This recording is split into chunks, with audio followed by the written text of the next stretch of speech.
त्यांचा कितवा आहे तर फलंदाजीमध्ये आता 8वा.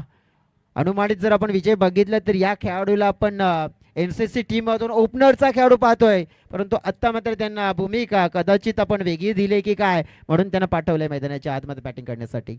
एनसीसी स्पोर्ट नायगाव संघाचा हा खेळाडू प्रफुल्ल नाईक आल्या आल्या त्याच्या बॅट मध्ये आलाय षटकार, स्टँड अँड डिलिव्हर, 6 धावा. ही आहे प्रफुल्ल नाईकची खासियत. ठुकलाय त्याने हा षटकार. निश्चितच आपण पाहिलंय मोठ्या खेळाडूची ओळख ही निश्चितच त्याने दर्शवलंय.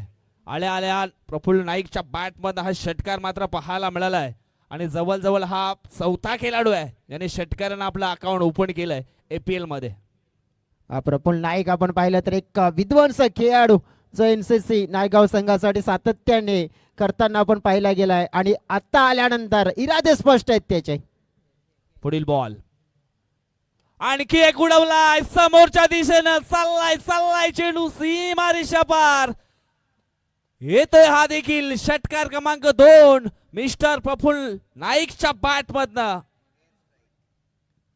एअर स्ट्राईक पाहायला मिळालंय आणि आपण पाहिलं तर मग आंतरराष्ट्रीय क्रिकेट आपण पाहिला तर मग फिनिशरचा रोल आपण पाहिला तर हार्दिक पांड्या, त्यानंतर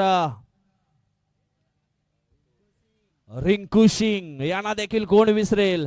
आणि सध्या तरी आपण पाहिलं तर मग रिंकू सिंग बनण्याचं काम केले प्रफुल्ल नाईक या खेळाडूनं.